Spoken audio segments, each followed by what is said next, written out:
Hi, my name's Kathleen Lisson, and I'm a board-certified massage therapist practicing here in San Diego. And I specialize in a type of massage called manual lymphatic drainage, which reduces swelling after plastic surgery and orthopedic surgery, like joint replacements or facelifts or tummy tucks.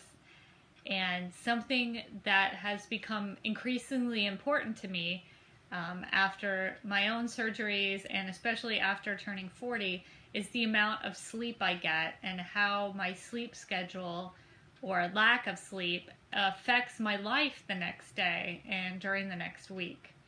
So I first got a real handle on the amount of sleep I was not getting when I started wearing this. It's called the Leaf, and it's a little pricey, but it is an activity tracker, and it also tracks meditation, and it tracks your sleep by seeing how much you toss and turn every night. So I get data uploaded from this to my phone every morning when I press the button on the app, and it tells me whether I'm sleeping or not. So that really got my attention as to how little sleep I was actually getting. I'd always aimed for going to sleep between 10:30 and 10 and 10:30, but sometimes the internet was just simply too attractive, and I would look up and it would be like 11 or midnight or something ridiculous. And then I'd still have to have the same schedule the next morning because, you can't go into work late because you went to sleep late. No one really cares about that when you're an adult. So I got my act together and I did some research about sleep, and I want to share with you my top tips that have really helped me to improve my sleep hygiene. So the first few tips are, I guess I'll just rattle them off pretty quick, and then you can rewatch this video if you want to get, if you didn't catch them all. So my first one is that I don't take naps in the evening. There's something called a sleep deficit. So from when you wake up in the morning, if you go the full 16, 18 hours, your body wants to get sleepier and sleepier as there's more and more hours that it's awake during the day. And this is a good thing, and it helps you get to sleep at night. But if I'm kind of dragging at 7 and then I take a nap at like 5 or 6 or 7, then all of a sudden I have plenty of energy to go till 11 or midnight, which is really bad because you need that solid 7 to 8 hours of sleep block at night. So I don't take naps. If I'm tired at 8 o'clock, I'm staying up until my bedtime and then going to sleep and getting that solid 7 to 8 hours of sleep that I really need. My next one is alcohol. I've always had the same thing happen to me when I drink, which is if I drink in the afternoon or evening during the day, bam, I will wake up at 3 o'clock in the morning. And it just ruins my sleep schedule. I don't know why it always happens between 2 and 3, but this is how my body acts. And I actually found research that says your body doesn't fully metabolize the alcohol if you drink in the evening, and so you're not getting as good sleep as you could because your body is still trying to process that alcohol, so it can't sleep fully and soundly. Even though you do fall asleep, it's not that quality sleep that you need. So no alcohol for me in the evening hours at all. Also the television, we don't have a television in our bedroom. It has really helped me.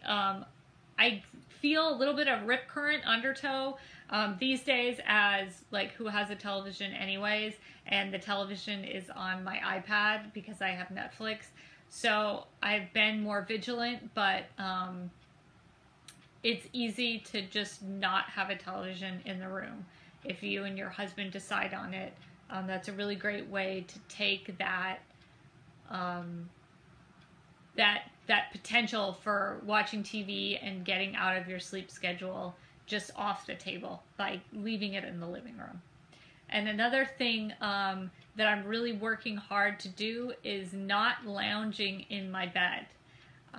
All too often, the bedroom, especially in today's houses, is made to be beautiful, and there's very inviting, and wouldn't that be a great place to just like lay down and look at the internet? And that's really not what we need. What I need is for my body to know that the bedroom is a place for sleep, and it's only a place for sleep. And if I make it a place where I can also look at the internet for 2 hours, then my body is not going to get the message that when I enter the bedroom, it's time for sleep. So I'm trying to reduce the amount of lounging or hanging out when I'm awake in the bedroom and on the bed. I also don't use LED light, and you might have seen this in my hand as I was gesturing, because I'm a gesture type person. I try to not use LED light in the last hour before I go to bed, and that is because the blue light stimulates my body to say, hey, it's still sunlight out. So I have these glasses that I wear if the overhead light is on, and I've also bought a sleep light for a light bulb that's similar to this for right next to the bedside. So between these two, I take out that blue light, and I find that helps relax me. Even turning the LED, that sleep light bulb on, I think it sends a message to my body that like, oh, it's time to relax. It's not the full spectrum light anymore. We don't have to be awake. So the next thing I do is I give myself a 9-hour window in which to sleep. And this is really important to me. I need to give myself the opportunity to have a full night's sleep and not cut it like really close. And cutting it really close would be, I know I have to get up at 6, so I'm going to bed at 11, and I'm just really hoping that I fall asleep the instant that my head hits the pillow. So you have to give yourself a little wiggle room, just like if you're traveling somewhere, you give yourself an extra 5 minutes if there's traffic. I have to give myself time to fall asleep and not expect my body to do what I want it to the instant and get that solid 7 hours and not have anything disturb me at all. So ideally, I try for a 9-hour window at night where I give myself the opportunity to sleep all that I need within that 9-hour window. There's also the alarm. Sometimes we try to push our sleep into the morning by trying to use that snooze button for the alarm. And although it feels good, it's not the type of quality sleep that we need. So I don't use the snooze button when the alarm goes off, like just that's the time to go. And then that gives you more of a chunk of time to sleep, the full sleep, and not just this interrupted sleep by having the alarm and then the snooze button and then the alarm and the snooze button. Like that it never worked for me, so I don't do it. I always get into the habit of going to bed and getting up at the same time, even on the weekends. And this is really good because it trains my body that is the time that we're supposed to sleep. So I don't try to have a sleep deficit during the week and then try to make it up on the weekend. That just doesn't work for me. Maybe it did when I was in my 20s and 30s, but my body doesn't work that way anymore. We also don't have clocks within view of the bed.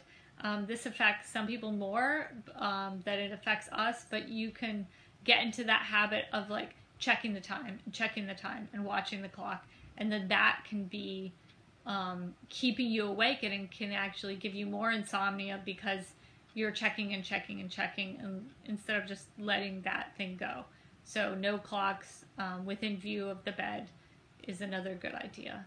I also set an alarm on my phone for 30 minutes before the time that I want to start sleeping, and that gives me the notice that it's time for me to wind down the day and start those rituals at night, like washing my face and applying the moisturizer and brushing my teeth and getting everything together for tomorrow and getting in my pajamas and making sure there's nothing that I'm worried about, no last minute chores.